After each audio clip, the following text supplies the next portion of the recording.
Result गुरु Aamir sir YouTube channel में आपका हार्दिक अभिनंदन है, स्वागत है। देखिए यहाँ पर ये मैं आज क्लास 12th का पॉलिटिकल साइंस का क्वेश्चन लेकर के आया जो कि 2025 एग्जाम के लिए बहुत ही महत्वपूर्ण है ये। तो इसको ध्यान से देखेंगे, बात को समझेंगे और ये अगर आप चैनल पर नए हैं तो इसे सब्सक्राइब जरूर कर लेंगे। देखिए ये जो राजनीति विज्ञान में 12th क्लास में 2 बुक पढ़नी है। उसमें से पहली किताब है स्वतंत्रता के समय से भारतीय राजनीति। आप यहाँ देख रहे हैं स्वतंत्रता के समय से भारतीय राजनीति। इसी का मैं ये आपको ऑब्जेक्टिव क्वेश्चन लेकर के आया हूँ जो कि बहुत ही महत्वपूर्ण होने वाला है। इसलिए इसको आप ध्यान से देखेंगे, एक-एक क्वेश्चन को समझेंगे। आइए मैं शुरू करता हूँ पहला क्वेश्चन। आप फटाफट बात को समझेंगे और इसको आगे बढ़ते चलेंगे। देखिए पहला क्वेश्चन है भारतीय संविधान को कब लागू किया गया था? तो भारतीय संविधान को 26 जनवरी 1950 को लागू किया गया था और ये बनकर तैयार कब हुआ था? 26 नवंबर 1949 को। 26 नवंबर 1949 को बनकर तैयार हुआ था और लागू हुआ था 26 जनवरी 1950 ईस्वी को। अगला क्वेश्चन 1930 में गांधी जी ने किस आंदोलन की शुरुआत की थी? तो उन्होंने सविनय अवज्ञा आंदोलन की शुरुआत की थी। अगला क्वेश्चन देखिए भारत के प्रथम उपराष्ट्रपति कौन थे? भारत के प्रथम उपराष्ट्रपति जो थे वो थे आपका डॉक्टर एस राधाकृष्णन, जिनके जन्म दिवस पे हम लोग शिक्षक दिवस मनाते हैं, टीचर्स डे मनाते हैं। तो उपराष्ट्रपति थे डॉक्टर एस राधाकृष्णन। अगला क्वेश्चन है एस राधाकृष्णन, ठीक है। अगला है भारत में द्वितीय आम चुनाव कब हुआ था? तो आपको पता है कि 1952 तक फर्स्ट चला था, तो दूसरा 5 साल के बाद 1957 में। अगला क्वेश्चन देखिए यहाँ पर। अगला क्वेश्चन है कि भारतीय संविधान का निर्माण किसने किया था? तो डॉक्टर भीमराव अंबेडकर ने। इसका आंसर हो जाएगा। अगला क्वेश्चन है कि मुस्लिम लीग की स्थापना कब हुई थी? मुस्लिम लीग की स्थापना 1906 ईस्वी में हुई थी। अगला क्वेश्चन देखिए यहाँ पर है कि 1885 में किस राजनीतिक दल की स्थापना हुई थी? तो कांग्रेस पार्टी की स्थापना हुई थी। पहला आंसर हो जाएगा भारतीय राष्ट्रीय कांग्रेस। अगला है कि पहली लोकसभा में निर्वाचित सदस्यों की संख्या कितनी थी? तो ये थी 489। 489 याद रखेंगे, अच्छा क्वेश्चन है। उसके बाद देखिए आपका ये अगला क्वेश्चन है कि 1885 में, तो ये हो गया भारतीय राष्ट्रीय कांग्रेस। पहली लोकसभा में निर्वाचित सदस्यों की संख्या 489। अगला है कि भारतीय राष्ट्रीय कांग्रेस पार्टी की स्थापना कब हुई थी? तो 1885 में, ये आपको पता है। ए.ओ. ह्यूम नामक अंग्रेज किस राजनीतिक दल की स्थापना की थी? तो कांग्रेस पार्टी की। अगला है समाजवादी पार्टी का स्थापना किसके नेतृत्व में किया गया था? तो ये जयप्रकाश नारायण के नेतृत्व में किया गया था, जिन्होंने संपूर्ण क्रांति का आह्वान किया था। जेपी आंदोलन के नाम से भी जाना जाता है। अगला क्वेश्चन है पंचशील समझौता किन देशों के बीच हुआ था? तो ये भारत और चीन के बीच में हुआ था पंचशील समझौता। अगला क्वेश्चन है कि गुट निरपेक्ष आंदोलन एक अंतर्राष्ट्रीय संस्था है, इसका स्थापना कब हुई थी? इसकी स्थापना 1961 ईस्वी में हुई थी। यहाँ पे आंसर लिखा हुआ है, आप आंसर भी देखते चलेंगे। आप अपना भी आंसर बताएंगे, आप अनुमान लगाएंगे कि आपका कौन सा आंसर सही हो रहा है। 1952 के आम चुनाव में भारतीय जनसंघ को कुल कितनी सीटें मिली थी? तो मात्र 3 सीटें मिली थी जनसंघ को। अगला क्वेश्चन कि एक दलीय प्रभुत्व के संबंध में कौन सही है? इसका पहला विकल्प सही हो जाएगा, विकल्प के रूप में किसी मजबूत राजनीतिक दल का अभाव। इसका आंसर हो जाएगा पहला। अगला क्वेश्चन देखिए कह रहा है कि 1959 में केरल में साम्यवादी सरकार के मुख्यमंत्री कौन थे? तो नंबूद्रीपाद, याद रखेंगे नंबूद्रीपाद।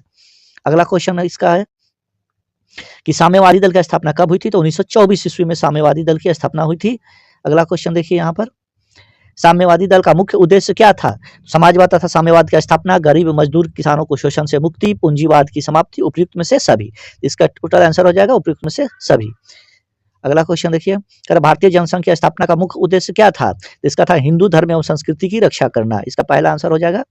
अगला क्वेश्चन देखिए यहाँ पर निम्नलिखित में से किस दल ने एक देश एक संस्कृति और एक राष्ट्र के विचार पर बल दिया है? इसका आंसर हो जाएगा कांग्रेस पार्टी ने। अगला क्वेश्चन 1977 में भारतीय जनसंघ का विलय किस पार्टी में हुआ था? तो इसका विलय हुआ था जनता पार्टी में। जनता पार्टी में देखिए अगर आप हमारे चैनल पर नए हैं तो इसे सब्सक्राइब जरूर कर लेंगे। मैं डेली दो वीडियो डालूंगा राजनीति विज्ञान की। उसके बाद ये समाप्त होने के बाद इंग्लिश का क्वेश्चन मैं यहाँ पर डालूंगा आप लोग के लिए। एग्जाम के दृष्टिकोण से बहुत ही महत्वपूर्ण होने वाला है ये सब सेशन, इसलिए चैनल को सब्सक्राइब जरूर कर लेंगे और ये अपने दोस्तों के बीच में शेयर जरूर कर देंगे। राम मनोहर लोहिया के नेतृत्व में किस पार्टी का गठन किया गया था? तो उस पार्टी का नाम था संयुक्त समाजवादी दल। संयुक्त समाजवादी दल इसका आंसर हो जाएगा। अगला क्वेश्चन है कि गांधीवादी समाजवाद की स्थापना करना इनमें से किस दल का प्रमुख उद्देश्य था? तो ये था स्वतंत्र पार्टी का। अगला क्वेश्चन है स्वतंत्र भारत की प्रथम सरकार में गृह मंत्री कौन थे? तो मैं जानकारी के लिए बता दूं सरदार वल्लभ भाई पटेल प्रथम गृह मंत्री थे और उप प्रधानमंत्री भी थे। ये याद रखेंगे सरदार वल्लभ भाई पटेल गृह मंत्री भी थे और आपका उप प्रधानमंत्री भी बनाए गए थे। हालांकि ये उप प्रधानमंत्री का कॉन्सेप्ट नहीं है, लेकिन फिर भी उनको उप प्रधानमंत्री बनाया गया था।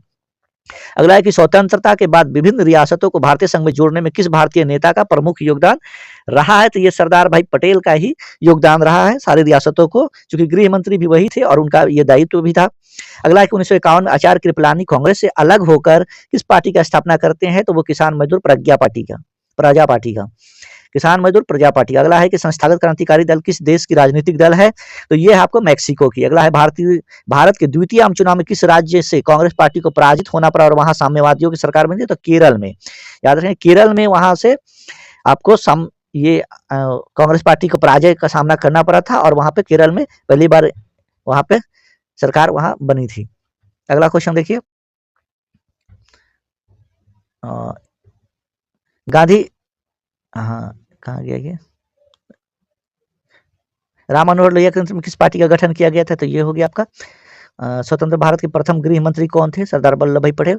अगला क्वेश्चन देखिए, 1951 में आचार्य कृपलानी, ये तो हो गया, प्रजा पार्टी का स्थापना किए थे। अगला क्वेश्चन है कि 1960 का दशक कांग्रेस पार्टी के लिए खतरनाक दशक माने जाने के पीछे निम्न में से प्रमुख कारण कौन सा रहा? तो इसमें से सभी चीनी आक्रमण, बढ़ती गरीबी और बेरोजगारी, साम्यवादी, ये सारा सांप्रदायिक और क्षेत्रीय विभाजन, उपयुक्त में से सभी इसका आंसर हो जाएगा। 1960 का दशक पूछ रहा है कांग्रेस के लिए। अगला 1957 के चुनाव में साम्यवादी दल का मुख्य कार्यक्रम क्या थे?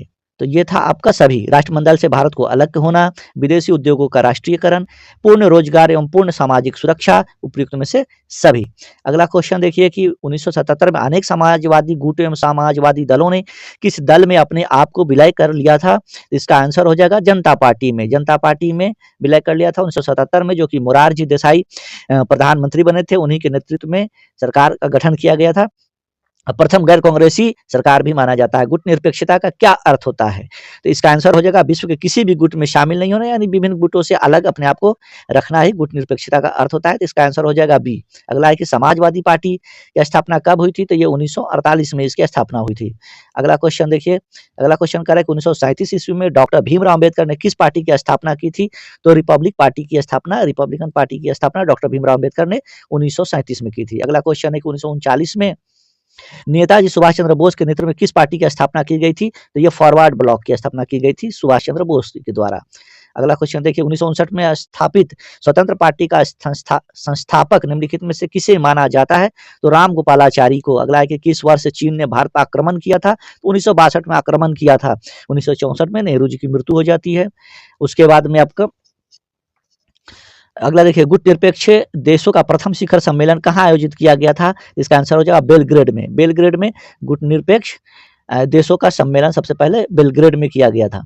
अगला क्वेश्चन देखिए, यहाँ पे कह रहा है कि Janata Party, Jana Sangh, Congress for democracy और संगठन कांग्रेस अप्रैल 1977 में विलय करके कौन सी पार्टी बनाए थे? तो ये आपको जनता पार्टी की सरकार बनी थी। ये सारे उसमें मिल गए थे। गुट निरपेक्षता की नींव रखने में किस भारतीय नेता का प्रमुख योगदान माना जाता है? तो पंडित जवाहरलाल नेहरू को ही माना जाता है। सबसे बड़ा डिप्लोमेट माना जाता है इनको, पंडित जवाहरलाल नेहरू को।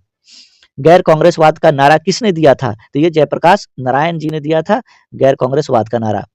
अगला क्वेश्चन देखिए, भारतीय कम्युनिस्ट पार्टी किस वर्ष दो विरोधी दलों में बट गई थी? तो ये 1964 ईस्वी में। स्वतंत्रता प्राप्ति के बाद भारत के सामने प्रमुख चुनौतियां कौन थी? तो राष्ट्रीय एकता, देखिए इसमें चारों हो जाएगा आपका, राष्ट्रीय एकता की चुनौती, लोकतांत्रिक व्यवस्था की स्थापना की चुनौती, गरीबी एवं बेरोजगारी समाप्त करने की चुनौती, इसलिए उपयुक्त में से सभी हो जाएगा। भारत के सामने ये सब प्रमुख चुनौतियां थी।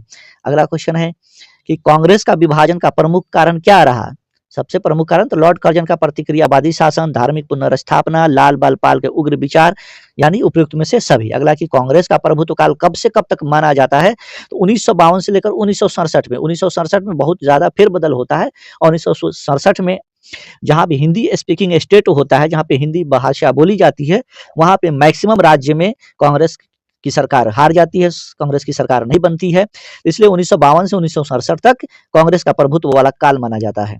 अगला क्वेश्चन देखिए, कह रहा है औपनिवेशिक शासन से मुक्त हुए बहुत से देशों में अलोकतांत्रिक शासन अपनाने के पीछे मुख्य कारण क्या थे? तो इसका मुख्य कारण था देश में मतभेद एवं संघर्ष को बढ़ावा मिलेगा।